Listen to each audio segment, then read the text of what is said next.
Shlomo, ce qu'a dit le roi Salomon dans les Proverbes, Michelet, Im tevakshena chakasef, chamatmonim techapsena, az tavin yirat Hashem. Si tu demandes, tu la demandes, comme tu demandes de l'argent, et comme des trésors, tu la cherches, alors tu comprendras la crainte de Dieu. On va rappeler ce qu'on a vu la dernière fois, qu'il est impossible, il est inconcevable qu'on fasse passer les enseignements secondaires avant l'enseignement primordial qui est comment se rapprocher de Dieu, comment avoir un cœur pur, comment avoir des bonnes méthodes, comment avoir l'amour et la crainte de Dieu. C'est donc ce que dit le roi Salomon, que si tu la recherches comme de l'argent et des trésors, alors tu comprendras la crainte de Dieu. Et le Rav commente. En Omer, Astavin philosophie, il ne dit pas alors tu comprendras la philosophie. Ou bien Astavin techuna, alors tu comprendras la géométrie. Astavin refoua, alors tu comprendras la médecine.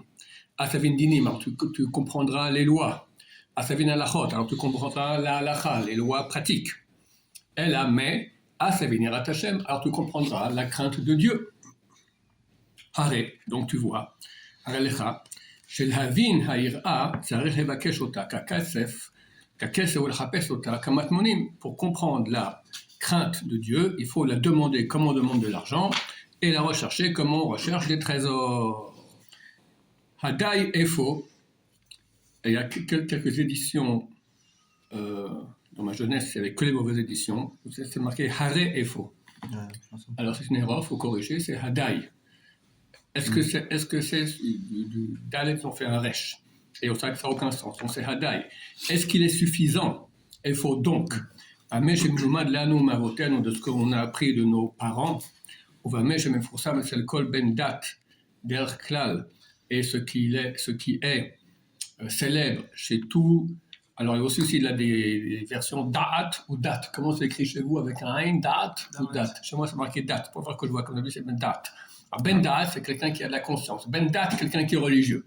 D'accord? Bon, est-ce que ça suffit, ce qu'on a reçu de nos parents, est ce qui est célèbre chez tout religieux ou tout quelqu'un qui a de la conscience de façon générale?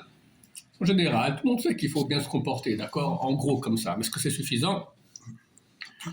Oh, Hanimsa Zman Lechol Shach Elkei. Ou bien, est-ce qu'on va trouver du temps pour toutes les sujets qui nécessitent une réflexion? Et pour cette réflexion, on n'aura pas de temps. Lama lo ekva adam latzmo etim lefachot leistaklut hazo. Pourquoi est-ce que l'homme ne va pas fixer à lui-même au moins des temps, certains temps, pour cette observation? S'il a l'obligation pour le reste de son temps, de se tourner vers d'autres réflexions et d'autres occupations. Donc ce que nous disons, ce que tous les grands rabbins disent, qu'il faut prendre un temps quotidien pour le moussar, le travail sur nous, pas les connaissances de la Torah. Ça, il faut aussi beaucoup de temps, mais aussi il faut du temps pour nous, ça veut dire la lecture du Moussar qui va nous apprendre à mieux nous comporter, à avoir l'amour, la crainte, les midotes, etc. Parce qu'il faut une réflexion, une recherche, au moins celle qu'on demande l'argent et les trésors. Vine, et voici, Akatou Vomer, l'écriture dit, c'est Job. Hen hirat Hashem, ça c'est bien, c'est un texte pour les Français.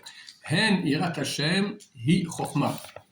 Oui, la crainte de Dieu, c'est une sagesse. Et nos sages de Bavar Béni ont dit Hen, c'est un. Alors aussi, il y a des versions différentes. Vous avez en grec, non, c'est pas marqué chez vous en grec, Bévani? Chez toi, c'est marqué comme ça, et chez vous pas. C'est marrant, il y a plusieurs versions différentes. Alors ici, c'est marqué 100, mais moi je suis habitué à la version, on dit, Chazal dit Hen, en grec, c'est un. Ce qu'a dit le mot d'ailleurs en français, un. Comment on écrit un? U-N. C'est Hey Nun, d'accord? Le mot hébreu, c'est un mot grec. Très souvent, il y a des mots dans la Torah qui proviennent de langues étrangères, mais à la base, c'était dans la langue sainte. Et lorsqu'il y a eu l'éclatement de la langue avec la tour de Babel, il y a des parties qui sont parties dans d'autres langues. C'est pour ça qu'il y a certains mots dans la Torah, on apprend leur sens de d'autres langues. Qu'est-ce qu'il y a comme mot encore qu'on apprend du français dans la Torah? Le Yovel. Le Yovel, qu'est-ce que c'est? C'est la corne de bélier. Parce que en français, on dit un bélier. Yovel, c'est quoi? C'est envers l'an. Bellio. Parce qu'on lit à l'envers, hein, d'accord? Il faut mettre les syllabes tout de même. Bellio, c'est bélier. D'accord? La Torah apprend que le chauffard de Yom Kippour, c'est une corne de bélier et pas de vache ou d'un autre animal. Du français. Voilà. Il y a aussi d'autres mots. On prend du perse, de l'arabe, beaucoup. Ceux qui font Rashi voient chaque année, quand il y a plusieurs mots qui viennent de la Torah, qu'on apprend des autres langues. Donc là aussi, un. Donc les sages d'Israël ont dit un. Hen, c'est un. Are Shaira, hi chokhma. De là, on apprend que la crainte de Dieu, c'est une sagesse.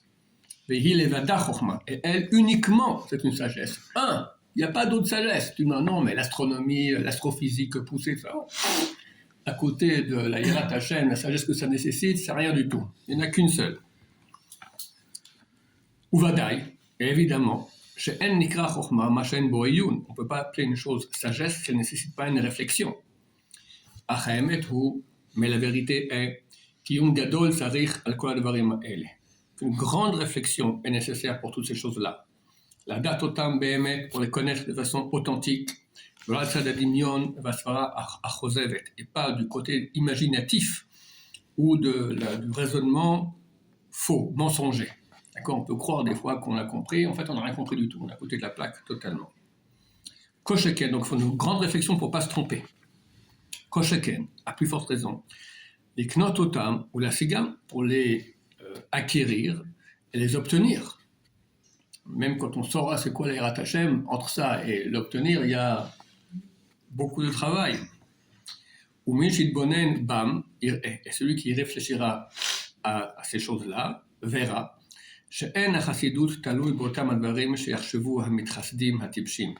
que la piété ne dépend pas de ces choses que pensent les pieux idiots.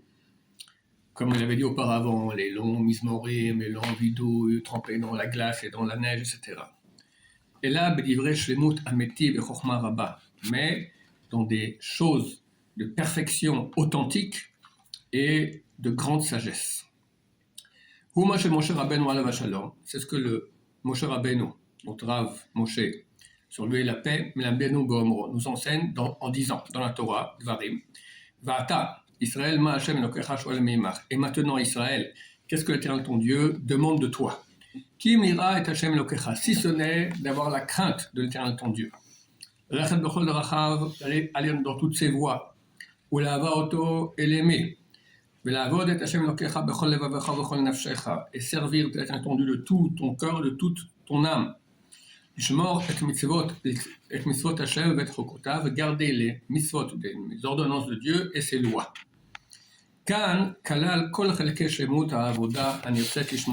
Là, il a englobé toutes les parties de la perfection du service qui est voulu par Dieu, pour son nom béni soit-il. Vem et son. La ira, donc dans ce verset sont cités la ira, la crainte de Dieu. Aïra bel rachav, aller dans ses voies. Ahava, son amour. Shemut alev, la perfection du cœur. Shmirat kol mitzvot, et l'application de toutes les mitzvot. Et il va expliquer la prochaine fois, on verra cela, chacun de ces termes plus profondément. Baruch Adonai, l'olam, amen, amen.